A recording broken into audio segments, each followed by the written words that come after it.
Juga silakan.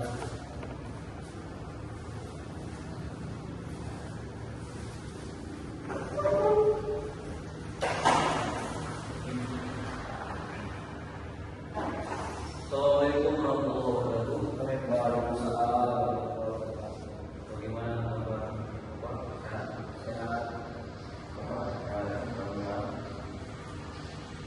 Alhamdulillah rabbil alamin. Allahumma shalli ala sayyidina Muhammad wa ala alihi wasallam. Baiklah, dan saya dididik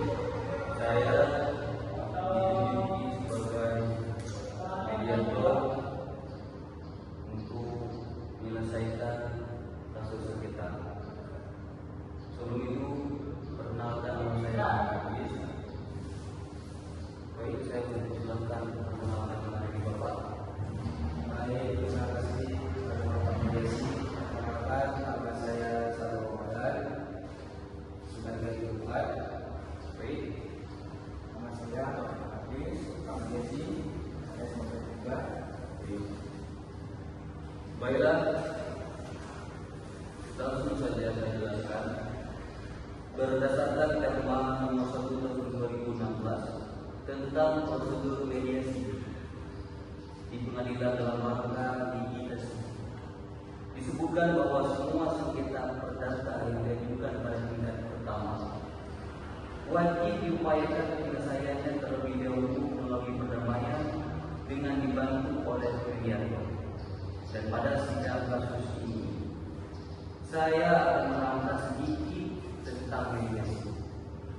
Mediasi adalah sesuatu alternatif penyelesaian sengketa di mana kedua pihak saling berdialog, berunding untuk menentukan titik temu.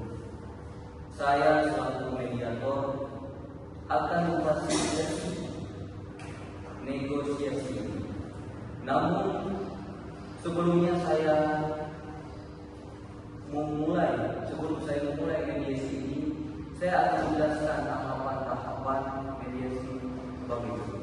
Yang pertama, saya memberikan penyelesaian kepada para pihak untuk bergantian.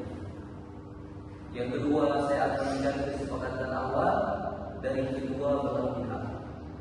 Saya akan mendefinisikan dan menentukan agenda pembicaraan. Keempat, kita masuk pada tahap negosiasi. Yang terakhir, yang kelima, apabila negosiasi mencapai kesepakatan, kita akan menyusun kesepakatan akhir. Baiklah, apakah kepada para pihak setuju dengan kesepakatan tersebut? Setuju. Baiklah, kita akan mulai mediasi kita tadi.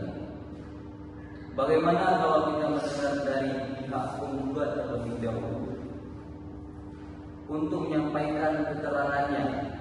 Bagaimana para pihak apakah setuju? Sebelum kita mulai proses mediasi, sebelumnya kita harus mengetahui tata tertib dalam proses mediasi.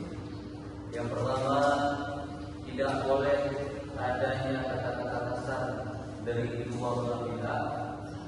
Yang kedua, tidak boleh memotong perkataan ketika pihak lagi berbicara. Dan yang terakhir, ketika putusan sudah diputuskan, maka tidak boleh berubah. Bagaimana kepada kedua belah pihak? Apakah setuju? Baiklah, kepada penggugat silakan memberikan keterangannya.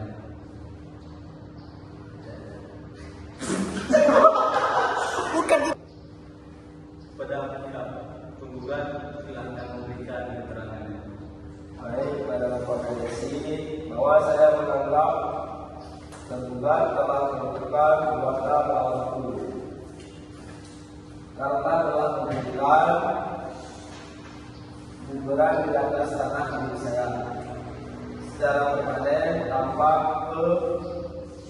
seizin saya sebagai pemilik tanah.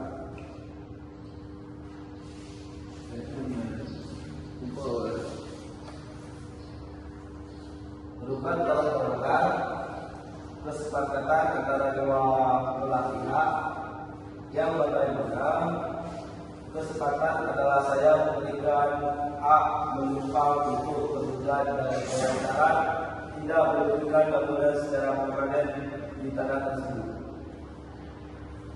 Izin memberi keterangan editor bahwasanya penggugat telah melakukan perbuatan yang wajib prestasi dengan tidak mengembalikan uang senilai 20 juta pada perusahaan saya, bahwa tanah tersebut merupakan jaminan atas uang yang belum dan dijanjikan akan dilunasi oleh penggugat dalam jangka waktu yang tidak ditentukan. Yang ketiga, bahwa ketika penggugat datang untuk melunasi utang tersebut dan mengambil kembali tanahnya tersebut, saya akan sangat dirugikan karena telah mengeluarkan uang banyak untuk membangun bangunan yang berdiri di atas tanah tersebut. Berdasarkan paparan dari pihak penggugat dan tergugat, saya menemukan ada beberapa kata sepahaman awal, yaitu pihak penggugat ingin membayar uang yang dijanjikan kepada tergugat sebesar 20 juta, sedangkan tergugat tidak mau memberikan tanahnya itu saja karena telah menghabiskan banyak uang untuk mendirikan bangunan yang berdiri di atas tanah milik penggugat. Begitu kan yang kalian maksud?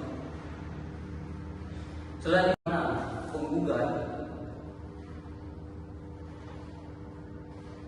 dan tergugat, ungkapan bahwa sebelum perkara ini terjadi sebenarnya penggugat menganggap termohon sebagai orang yang dapat dipercayai dengan meminjamkan tanah hak miliknya untuk ditempati sementara waktu oleh tergugat. Kemudian kalau boleh saya tanya, bagaimana kelanjutan perjanjian ini di kemudian hari?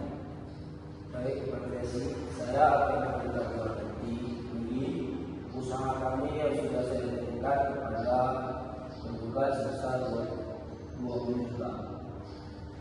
Setelah uang itu saya berikan penggugat, harus menggunakan tanah milik saya yang sebenarnya saya pinjamkan untuk ditempati sementara waktu oleh tergugat. Baik, Pak Desi, saya minta penggugat untuk memberikan uang yang dirugi yang telah dijanjikan sebesar 20 juta. Yang kedua, saya meminta agar penggugat memberikan uang kompensasi sebagai ganti rugi yang telah saya keluarkan untuk membangun bangunan yang berdiri di atas tanah tersebut. Berdasarkan pemaparan dan penjelasan para pihak, izinkanlah saya untuk memberikan pendapat saya bahwa sebaiknya saudara Ramadan memberikan uang yang telah dijanjikan kepada terpikir sebesar 20 juta sebagai akibat dari kebangkrutan usaha tergugat, bahwa saudara terpikir Hafiz harus mengembalikan kembali tanah milik Syahrul Ramadan, bahwa saudara Syahrul Ramadan harus memberikan kompensasi terhadap semua bangunan dan yang ada di dalamnya yang dibangun oleh Taufik Al-Hafiz di atas tanah milik Syahrul Ramadan untuk menguasai bangunan tersebut, bahwa tanah beserta bangunan yang berdiri di atasnya digunakan untuk usaha bersama, sebagaimana usaha bersama yang mereka lakukan beberapa waktu lalu, dengan perjanjian yang harus dibuat secara tertulis dalam bentuk akta untuk menghindari hal-hal yang terjadi di kemudian hari. Baiklah, untuk para pihak silakan menentukan keputusan yang akan diambil dalam penyelesaian kasus ini. Barangkali pendapat saya bisa dijadikan referensi dalam mengambil keputusan. Baik, Bapak Desi, saya akan membayarkan uang sebesar 20 juta kepada tergugat sebagaimana yang telah saya janjikan. Saya juga akan memberikan uang komposisi kepada pihak tergugat terkait ganti rugi yang telah dikeluarkan pembangunan di atas tanah tersebut sebesar 50 juta. Saya akan meninggalkan tanah pembangunan tersebut dan memberikannya kepada penggugat setelah penggugat memenuhi kewajibannya yang membayar uang sebesar 50 juta, 20 juta ditambah kompensasi sebesar 5 juta. Kedua, saya meminta tawarannya yang ditawarkan penggugat dengan catatan hasil mediasi ini harus dilaporkan ke majelis hakim untuk disahkan dalam bentuk akta perdanaan. Baiklah, berdasarkan pengambilan keputusan dari pihak tergugat dan tergugat yang telah dipaparkan tadi, maka hasil mediasi kali ini bahwa penggugat akan membayarkan uang sebesar 20 juta kepada pihak tergugat. Yang kedua, penggugat juga akan memberikan uang kompensasi kepada pihak tergugat sebagai ganti rugi sebesar 50 juta. Yang ketiga, tergugat harus meninggalkan tanah yang telah dibangun bangunan tersebut. Kemudian ditambah lagi membayar uang sebesar 20 juta dan uang kompensasi 50 juta. Hasil mediasi ini nantinya akan dilaporkan kepada majelis hakim untuk disahkan dalam bentuk akta perdamaian. Baiklah, untuk pada kedua belah pihak tergugat dan penggugat, bagaimana dengan hasil mediasi ini? Apakah disetujui? Setuju. Baiklah, mungkin itu mediasi kami. Terima kasih atas segala perhatian. Mohon maaf atas segala kekurangan. Assalamualaikum warahmatullahi wabarakatuh. Waalaikumsalam warahmatullahi wabarakatuh.